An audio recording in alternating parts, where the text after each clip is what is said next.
ആകാശവാണി.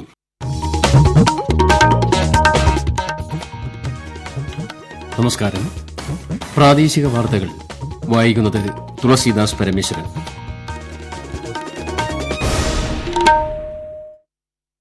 പ്രധാന വാർത്തകൾ. ജയ്പൂരിൽ നടക്കുന്ന ഉന്നത പോലീസ് ഉദ്യോഗസ്ഥരുടെ ദേശീയ സമ്മേളനത്തിൽ പ്രധാനമന്ത്രി നരേന്ദ്രമോദി പങ്കെടുക്കും. പാർലമെന്റ് പാസാക്കിയ പുതിയ ക്രിമിനൽ നിയമങ്ങളുടെ നടപ്പാക്കൽ യോഗം ചർച്ച ചെയ്യും. കാലാനുസൃതമായ മാറ്റങ്ങളിലൂടെ കേരളം സംരംഭക സൌഹൃദ സംസ്ഥാനമായി മാറുകയാണെന്ന് മന്ത്രി പി രാജീവ്. കലാമാമാങ്കത്തിന് വർണ്ണക്കാഴ്ചയൊരുക്കി സംസ്ഥാന സ്കൂൾ കലോത്സവം കൊല്ലത്ത് പുരോഗമിക്കുന്നു. മകരവിളക്കിനോടനുബന്ധിച്ച് കെഎസ്ആർടിസി ആവശ്യത്തിന് ബസ് സർവീസുകൾ ക്രമീകരിക്കുമെന്ന് മന്ത്രി കെ ബി ഗണേഷ് കുമാർ. കേന്ദ്ര പദ്ധതികൾ ജനങ്ങളിലേക്ക് എത്തിക്കുന്ന വികസിത് ഭാരത് സങ്കല്പയാത്രയ്ക്ക് സംസ്ഥാനത്ത് മികച്ച വരവേൽപ്പ്. ഇന്ത്യ ദക്ഷിണാഫ്രിക്ക ടെസ്റ്റ് ക്രിക്കറ്റ് പരമ്പര സമനിലയിൽ അവസാനിച്ചു. രണ്ടാം ടെസ്റ്റിൽ ഇന്ത്യയ്ക്ക് 7 വിക്കറ്റ് ജയം. വാർത്തകൾ വിശദമായി.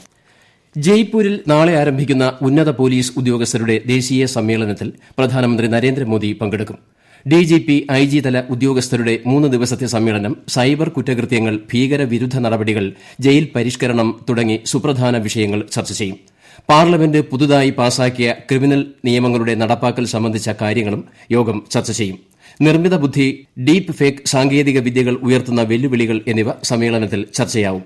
നാളെ ആരംഭിക്കുന്ന സമ്മേളനത്തിൽ 6-7 തീയതികളിലാണ് പ്രധാനമന്ത്രി പങ്കെടുക്കുക. കേന്ദ്ര ആഭ്യന്തരമന്ത്രി അമിത്ഷാ, ആഭ്യന്തര സഹമന്ത്രിമാർ, ദേശീയ സുരക്ഷാ ഉപദേഷ്ടാവ് എന്നിവരും പങ്കെടുക്കും.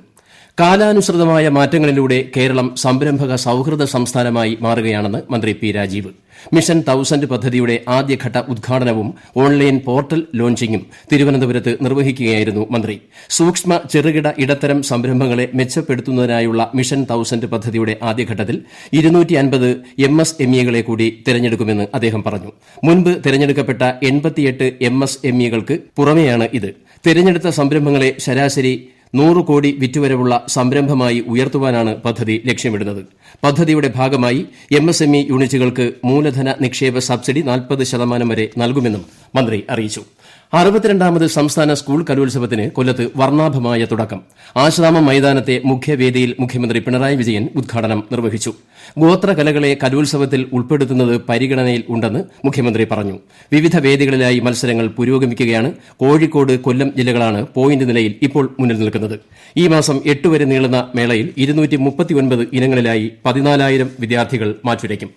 കേന്ദ്ര സർക്കാരിന്റെ ക്ഷേമ പദ്ധതികൾ ജനങ്ങളിലേക്ക് എത്തിക്കുക എന്ന ലക്ഷ്യത്തോടെ സംഘടിപ്പിക്കുന്ന വികസിത് ഭാരത് സങ്കല്പയാത്ര സംസ്ഥാനത്ത് പര്യടനം തുടരുന്നു. തിരുവനന്തപുരം ജില്ലയിലെ കിളിമാനൂർ ബ്ലോക്ക് പഞ്ചായത്തിലെ നാവായിക്കുളം, കരവാരം പഞ്ചായത്തുകളിലും നഗരപ്രദേശങ്ങളിൽ കേശവദാസപുരം, പട്ടം എന്നിവിടങ്ങളിലുമായിരുന്നു ഇന്നത്തെ പര്യടനം. കൊല്ലം ജില്ലയിലെ നഗരപ്രദേശങ്ങളിലൂടെയുള്ള പര്യടനം ഇന്ന് കൊട്ടാരക്കരയിൽ എത്തി. നാളെ പുനലൂർ നഗരസഭയിലാണ് പര്യടനം. ഗ്രാമപ്രദേശങ്ങളിലെ യാത്ര ഇന്ന് തൊടിയൂർ പഞ്ചായത്തിൽ എത്തിച്ചേർന്നു. ആലപ്പുഴ ജില്ലയിൽ കുമാരപുരം ഗ്രാമപഞ്ചായത്തിലും കോട്ടയത്ത് വെള്ളൂർ, ചെമ്പ് ഗ്രാമപഞ്ചായത്തുകളിലും ആയിരുന്നു ഇന്നത്തെ യാത്ര. ഇടുക്കിയിലെ പാമ്പാടുംപാറയിലും യാത്ര ഇന്ന് എത്തിച്ചേർന്നു. എറണാകുളത്ത് കുന്നത്തുനാട് മണ്ഡലത്തിലെ പട്ടിമറ്റം, കിഴക്കമ്പലം എന്നിവിടങ്ങളിലായിരുന്നു ഇന്നത്തെ പര്യടനം. തൃശൂർ ജില്ലയിലെ പരിയാരം പഞ്ചായത്തിലും വികസിത് ഭാരത് സങ്കല്പയാത്ര നടന്നു. കോഴിക്കോട് ജില്ലയിലെ നഗരപ്രദേശങ്ങളിലെ പര്യടനത്തിന് ഇന്ന് വടകര മുനിസിപ്പാലിറ്റിയിൽ തുടക്കമായി. കണ്ണൂരിൽ കുഞ്ഞിപ്പള്ളി, കക്കാട് നഗരസഭാ പ്രദേശങ്ങളിലായിരുന്നു ഇന്ന് വികസിത് ഭാരത് സങ്കല്പയാത്ര.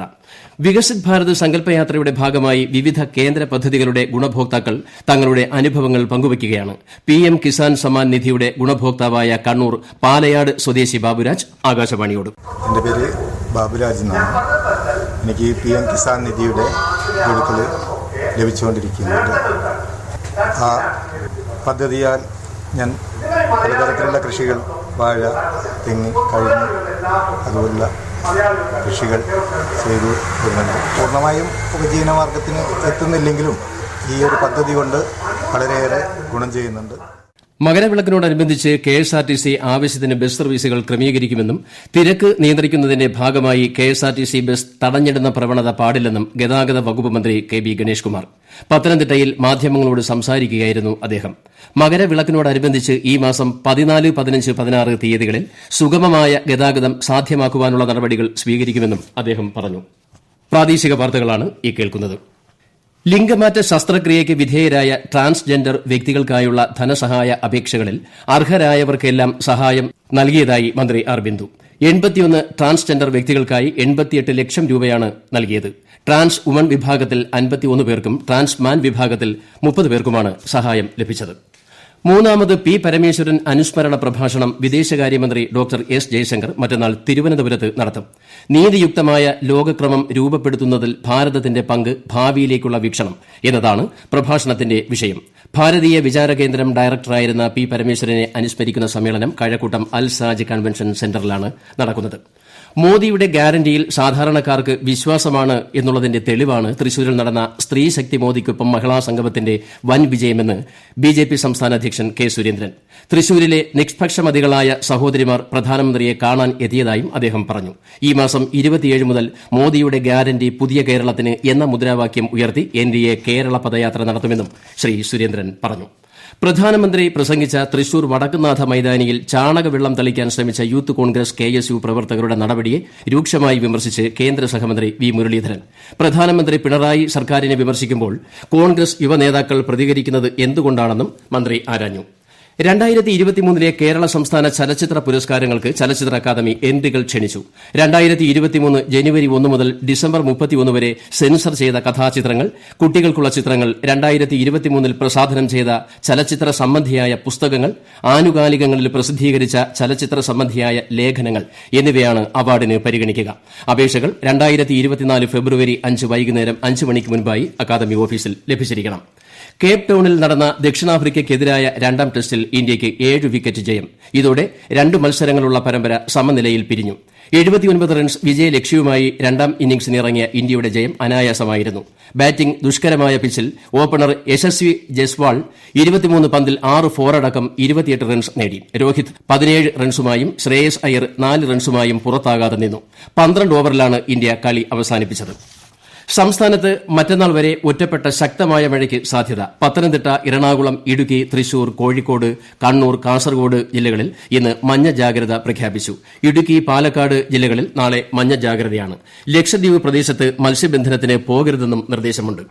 ഗോവയിൽ സുഹൃത്തുക്കൾക്കൊപ്പം പുതുവത്സര ആഘോഷത്തിന് പോയി കാണാതായ വൈക്കം സ്വദേശിയായ യുവാവിന്റെ മൃതദേഹം കണ്ടെത്തി. മറവന്തുരുത്ത് സന്തോഷ് വിഹാറിൽ സഞ്ജയ് സന്തോഷിന്റെ മൃതദേഹമാണ് കടപ്പുറത്തുനിന്നും കണ്ടെത്തിയത്. ബാംബോലിം മെഡിക്കൽ കോളേജിലുള്ള മൃതദേഹം പോസ്റ്റ്മോർട്ടം പൂർത്തിയാക്കി നാട്ടിലെത്തിക്കും. പ്രധാന വാർത്തകൾ വീണ്ടും. ജയ്പൂരിൽ നടക്കുന്ന ഉന്നത പോലീസ് ഉദ്യോഗസ്ഥരുടെ ദേശീയ സമ്മേളനത്തിൽ പ്രധാനമന്ത്രി നരേന്ദ്രമോദി പങ്കെടുക്കും. പാർലമെന്റ് പാസാക്കിയ പുതിയ ക്രിമിനൽ നിയമങ്ങളുടെ നടപ്പാക്കൽ യോഗം ചർച്ച ചെയ്യും. കാലാനുസൃതമായ മാറ്റങ്ങളിലൂടെ കേരളം സംരംഭക സൌഹൃദ സംസ്ഥാനമായി മാറുകയാണെന്ന് മന്ത്രി പി രാജീവ്. കലാമാമാങ്കത്തിന് വർണ്ണക്കാഴ്ചയൊരുക്കി സംസ്ഥാന സ്കൂൾ കലോത്സവം കൊല്ലത്ത് പുരോഗമിക്കുന്നു. മകരവിളക്കിനോടനുബന്ധിച്ച് KSRTC ആവശ്യത്തിന് ബസ് സർവീസുകൾ ക്രമീകരിക്കുമെന്ന് മന്ത്രി KB ഗണേഷ് കുമാർ. കേന്ദ്ര പദ്ധതികൾ ജനങ്ങളിലേക്ക് എത്തിക്കുന്ന വികസിത് ഭാരത് സങ്കല്പയാത്രയ്ക്ക് സംസ്ഥാനത്ത് മികച്ച വരവേൽപ്പ്. ഇന്ത്യ ദക്ഷിണാഫ്രിക്ക ടെസ്റ്റ് ക്രിക്കറ്റ് പരമ്പര സമനിലയിൽ അവസാനിച്ചു. 2ാം ടെസ്റ്റിൽ ഇന്ത്യയ്ക്ക് 7 വിക്കറ്റ് ജയം. പ്രാദേശിക വാർത്തകൾ കഴിഞ്ഞു. അടുത്ത വാർത്താ പ്രക്ഷേപണം 7:25-ന്.